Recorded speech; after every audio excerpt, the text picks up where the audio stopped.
episode 8 of the Creative Writing Modern Age podcast, the space where creativity finds its pulse, stories take flight, and words shape the world. I am your host, Samriddhi Singh Sengar, and I'm truly excited that you're tuning in. And this podcast is for everyone who enjoys the art of expressing yourselves and educating along the way. Before we dive into today's powerful conversation, let me tell you a little about CWMA, Creative Writing Modern Age. At CWMA, we believe that writing is more than an art. It's a movement. It's a way to engage, educate, and evolve together as a global community. Our mission is twofold: to provide a platform for both emerging and established writers to collaborate, experiment, and grow in their craft, all while promoting literary excellence and cultural dialogue. And secondly, to build a bridge between academia and the literary world, empowering the students and educators to take part in innovative projects that enhance creative writing and critical thinking. Our vision is to create a global network of educators, students, and writers who are committed to advance creative expression through collaboration, learning, and meaningful partnerships. For those joining for the first time, I am Samriddhi Sengar, your host, and I truly believe in the power of stories and creative writing. And that is not just for the entertainment, but also to spotlight voices that are making real impact across the world. So, moving ahead with the episode 8. Today on the show, we welcome a voice that carries the soul of Uganda and the heart of a dreamer. He is a man of many parts, a passionate poet, a skilled creative writer, and a vibrant youth leader, and a storyteller at heart. With his deep knowledge of hospitality and tourism, he is not just a general hotel and tour specialist. He is a guide through both journeys and emotions, whether he is walking you through the beauty of a destination or the beauty of words. He does so with a grace, insight, and purpose. An author, a tour guide, and a voice for the youth. Please welcome the incredibly talented poet Sekansi Destiny to the show. We welcome you, sir.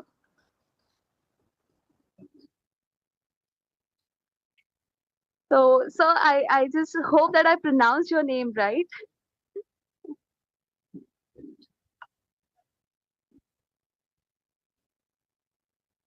Sir, am I audible? My name is Poet Sechanzi Andrew Destiny. Yes. I'm so sorry if there was any mispronunciation with the name. So I would love to move ahead with the questions. I have prepared a few questions for you. So my very first question is, your poetry often feels like a bridge between cultures and emotions and purpose.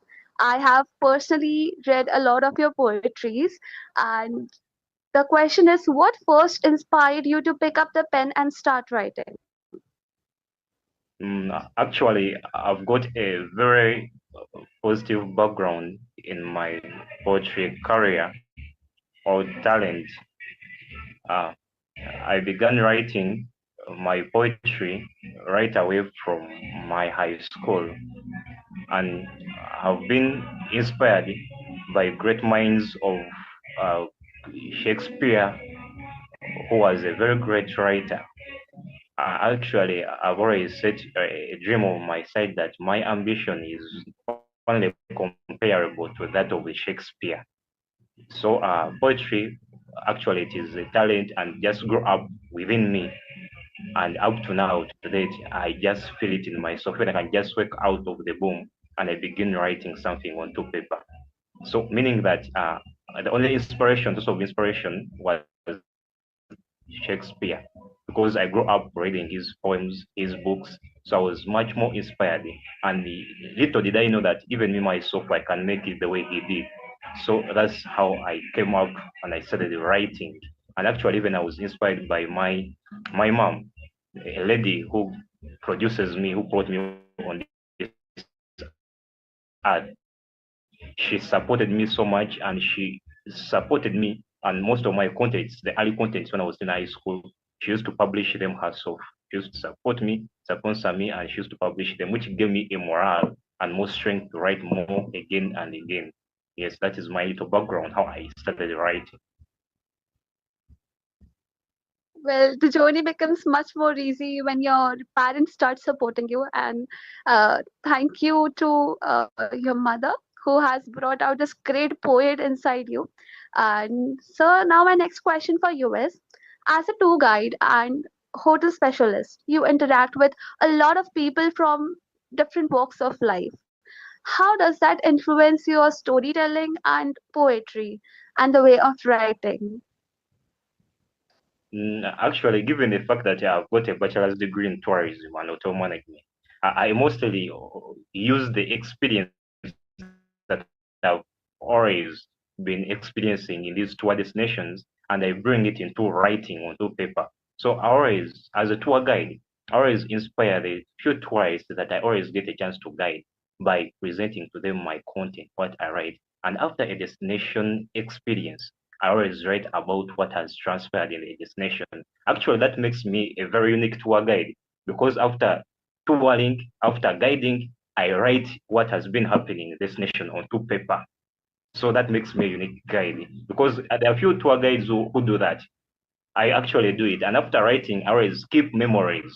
So by creating memories, not only gives me a chance of my profession, but also creates a future memory for those ones who have not got a chance to go into that destination to also get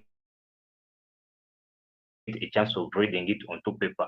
So if, for example, in Uganda, I've guided in Queen and I'll write about what is transpiring, what happens, what attracts, what animals, what were the animals are really in that destination, and what special thing really made that tour a special tour. After writing about it, I post it on my social media, and very many people will be inspired after reading it. And actually, if you read my content in line of tour guiding, actually even you won't desire to visit this nation because my content will have spelled everything on paper.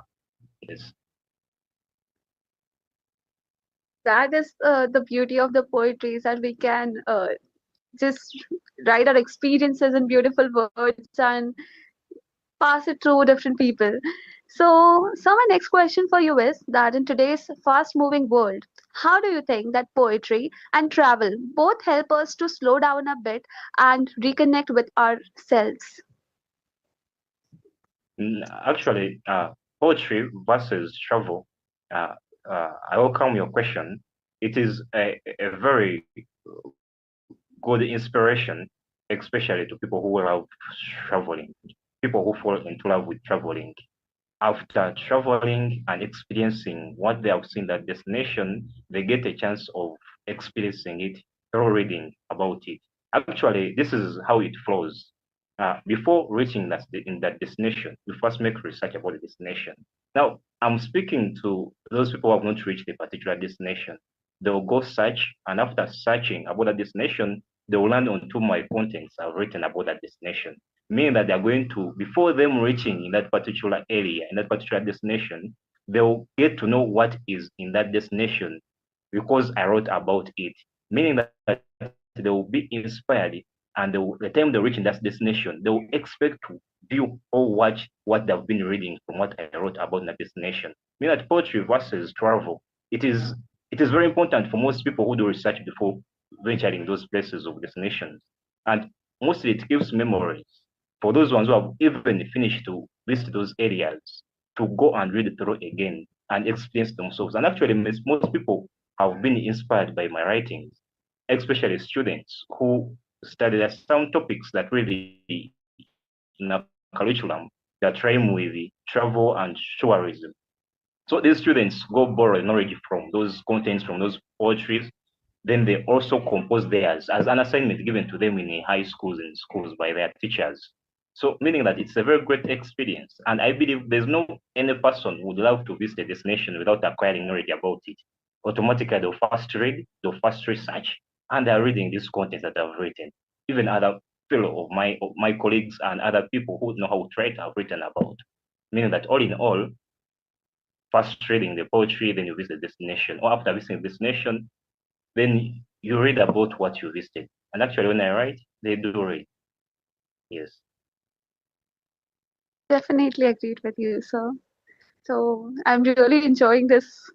I'm actually learning a lot from you throughout the session, and I am definitely sure all the listeners are also going to take a lot away from this podcast. So here comes our fourth question. You work closely with the youth, and as a leader, what message do you consistently try to plant in the hearts of the younger generation? Actually, still I'll use the other style of versing. When I speak to the youth, I always verse the youth of this generation and the youth of the past generation. We are in the situation, we're in the era whereby technology mostly has driven off the morals of the youth today. So, meaning that as a youth leader, we always have to do much more so that we can at least see how youth can survive in this generation, this lot of technology that morally is generating them, and compare with, meaning that technology today has mostly taken away the.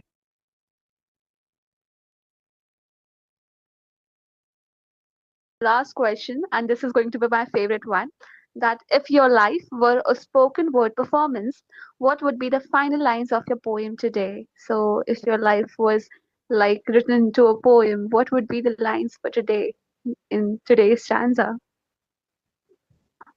Uh, Actually, wow, my lines could be as I flow, the love of my dream. Unexpectedly, everyone knew that we could fall in love together.